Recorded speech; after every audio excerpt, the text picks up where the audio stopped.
Yo, what's good, YouTube? Deshara here back with another informative video. Today we're going to be talking about financial literacy and what I've learned in the past year of even knowing what financial literacy was, or what is financial literacy. Financial literacy is really the art of making, keeping, and investing money. It's knowing how money works. And I feel like a lot of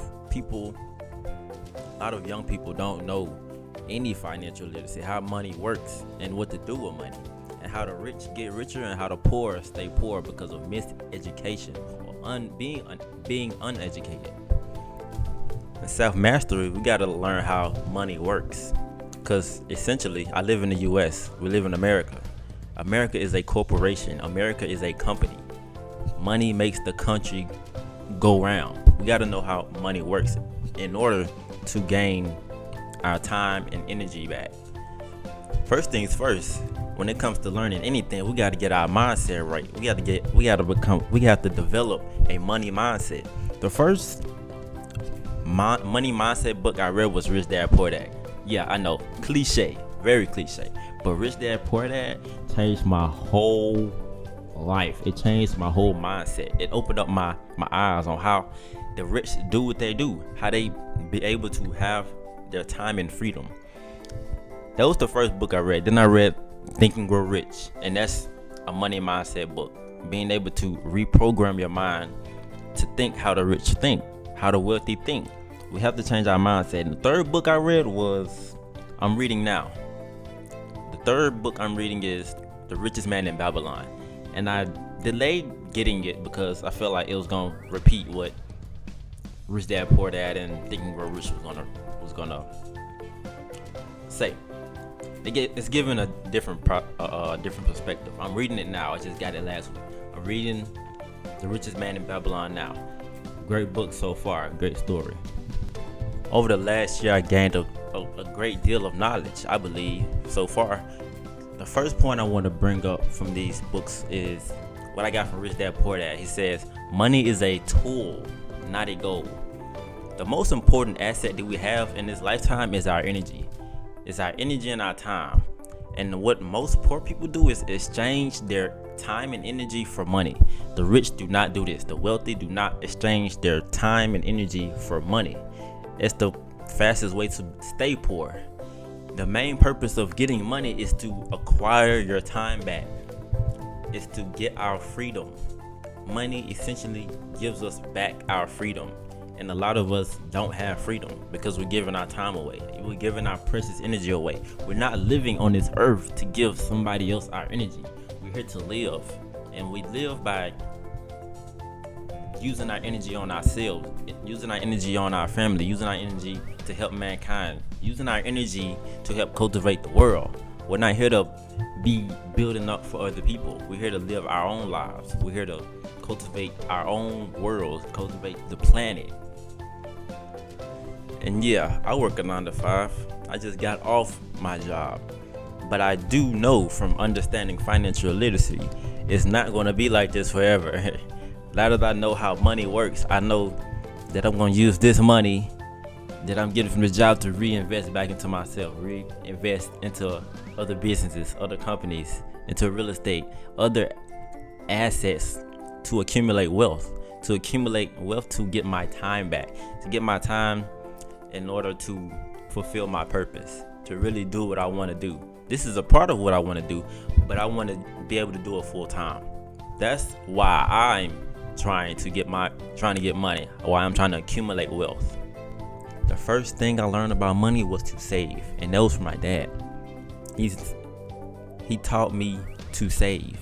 And guess what I did when I graduated high school? I got a decent job. I saved a lot over the last couple years. I've been saving. And I've only been saving because I didn't know what to do with it. But I did know I couldn't buy things that wouldn't bring me any value long term. That's buying frivolous things that wouldn't matter in 5 to 10 years. I knew not to do that. And with me saving, I've got freedom back from saving as well. I can leave a job and not have to find another one immediately. 6 months out on the road, I don't have to. I can use that money I saved and be able to live comfortably still because I've saved. And that's another thing. You have to live below your means.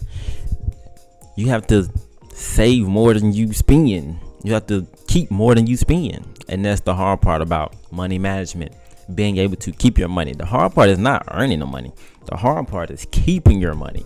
And that's one of the things I've learned about financial literacy. And that was my first lesson about money from my dad. So I appreciate my dad for that. Main thing about money is the model of assets over liabilities. Shout out to EYL.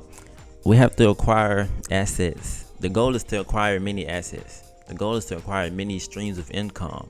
So we get these streams of incomes to pay for liabilities. We want to have more assets than we have liabilities. And my culture and our culture, most of the time, we just buy stuff just to buy it. It don't bring no value. It brings no return on investment. We just buy it. That's how poor people stay poor. But that's because that's not how money works. We don't just buy things that we like all the time, and we don't have multiple streams of income to back this up. We need those multiple streams of income to be able to pay for. We want that money that we initially invested to grow. We want the money that money grew to buy liabilities. That's all it's about. Acquiring more assets than liabilities. Sometimes I ask people when we're first meeting, what are you invested in? What you are looking to invest in? Because there are multiple ways to invest. But we want to invest so we can get return on our money. We want at least for our money to work for us. That's the whole goal, is for the money that we make to work for us. And then that money works for us, and that money works for us. So the three main asset classes are the stock market, real estate, and building businesses. Those are the three main types of assets that I'm looking to get into, and the assets you should be looking to get into. We want these assets because these assets bring return on investments. The stock market, you buying stocks, you trading options.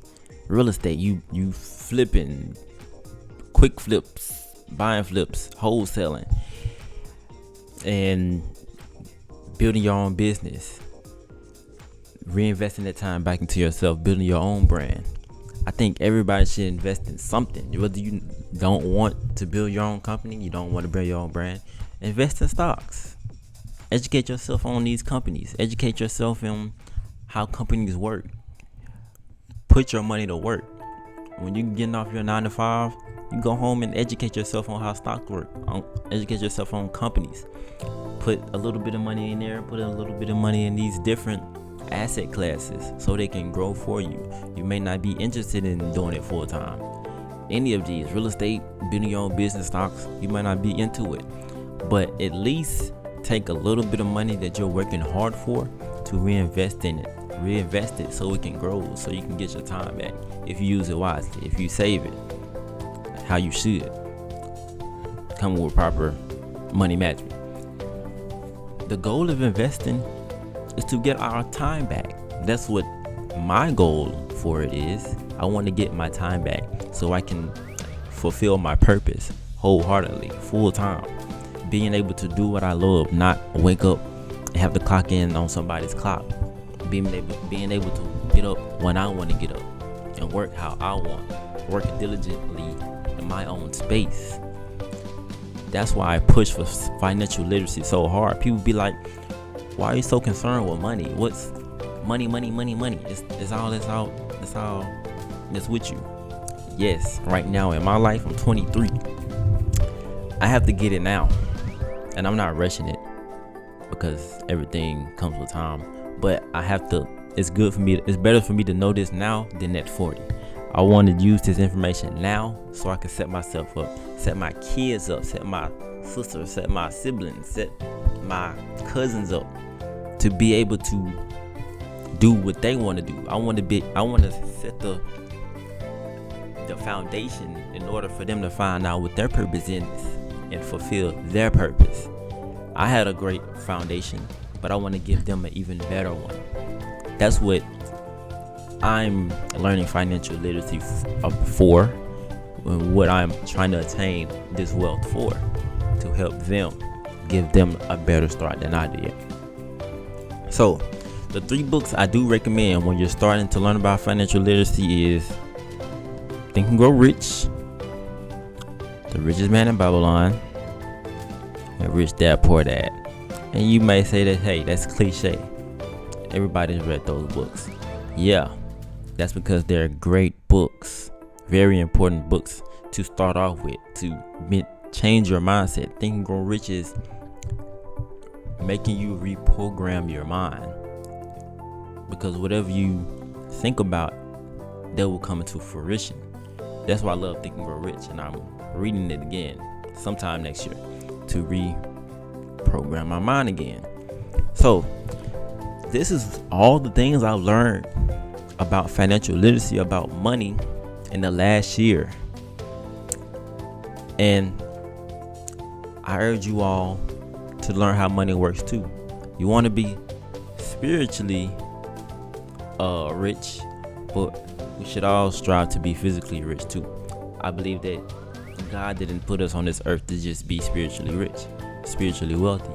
I think we should become financially free on this physical plane as well, so we can fulfill our purpose wholeheartedly. So I appreciate you guys for watching this video. Like, comment, share.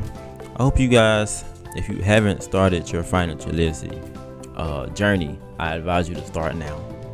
It don't matter how old you are, start now. Give yourself a great start. So I recommend those books. You guys should check them out and continue the journey, man. On this road to self mastery, we gotta learn how money works too, man. I appreciate you guys for watching. Peace.